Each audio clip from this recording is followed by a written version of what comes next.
Hey guys, Ari here. So, we just got some major news. Taylor Swift now officially owns all of her music. She owns all of it now. Not only that, but she also owns all the concert films as well. So, what exactly does this mean regarding debut Taylor's version and Reputation Taylor's version? Basically, what this means is that according to the letter that she posted on her website, debut Taylor's version is already done, it's already been re recorded. She likes how it sounds. However, with Reputation Taylor's version, she's only re recorded by like a quarter of it.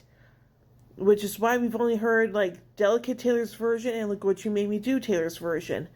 Those songs have already been re recorded. The rest of the album has not. Now, however, she did say that it will probably take some more time for her to fully re-record Reputation Taylor's version, and that we might get it eventually.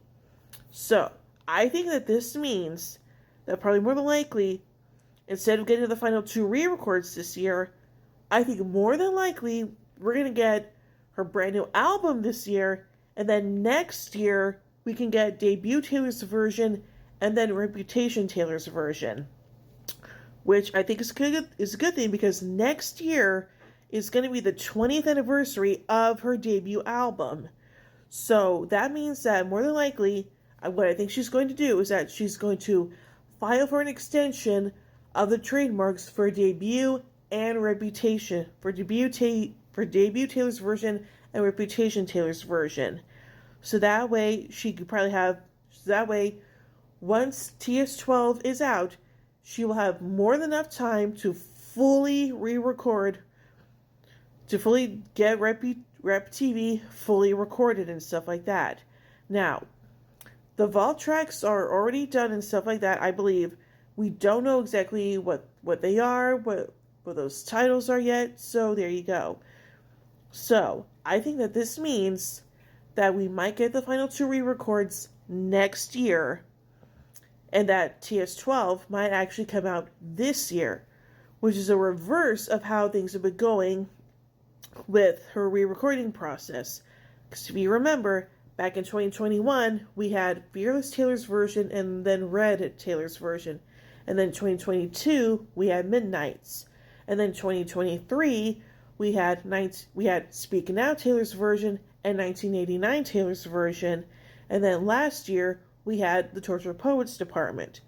So I think that this year, instead of getting the final two re-records, we're going to get TS12, and then next year we're going to get the final two re-records, which I think is just enough time for her, which like I said, depending on when TS12 is out, I think that will give her just enough time to release the final two re-records.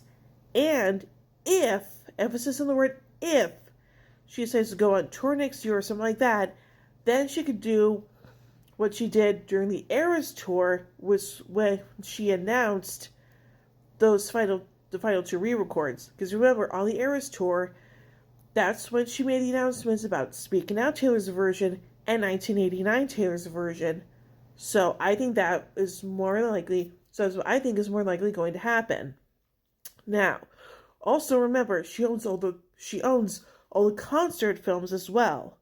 So I think that depending on if or when we're going to get Reputation Taylor's version next year, one of the hints she could give us is putting the Reputation Stadium Tour movie onto Disney Plus, and that will give us maybe a subtle hint as to when Rep TV could possibly come out, if she plans on doing that, okay?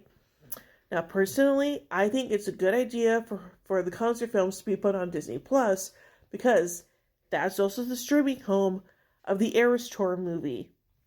Now, I still think at some point we might get either an Eras Tour documentary or an Eras film, or an Eras Tour film 2.0 featuring the Torture Poets set. So that's what I think could possibly end up happening. Now, again, these are all just possibilities. Nothing is set in stone, so there you go. But anyway, so that's what I think is going to happen. We might have to wait until next year for the final two re-records, because I think that more than likely that's what I think is going to happen. Because again, next year is would be the 20th anniversary of her debut album. So that's what I think is going to happen. And then sometime after that, we could get Rep TV. So again, that's what I think is going to happen. We might just have to wait until next year for those final 2 re-records. And I think more than likely, she will have to file an extension for Debut Taylor's version and Reputation Taylor's version, which I think is probably going to be the best thing for her to do. So that way, if and when she wants to actually finish re-recording Rep TV, then that will give her more than enough time to do that. Just so that way we can all be patient and stuff like that, because we have been climbing for Rep TV so hard. And just the fact that she hasn't even actually fully finished re-recording Reputation is insane. So, yeah. But again, that's what I think is going to happen. So, there you go. We might just have to be patient. And we might have, and like I said, we might get TS12 sometime this year. Then next year, the final 2 re-records. So, there you go. And if she decides to put the Reputation Stadium Tour movie on the Disney Plus, then maybe, just maybe, on that day, she could also tell us when Rep TV could be dropping as well. But again, this is all just speculation. Nothing is set in stone as of yet. This is all just brand new information. So there you go. Let's just take this all with a grain of salt, and we'll see what ends up happening. So there you go. But yeah, anyway, that's all I'm going to say about this news. So yeah, we'll just have to wait and see, and we'll find out what happens when it happens. So yeah.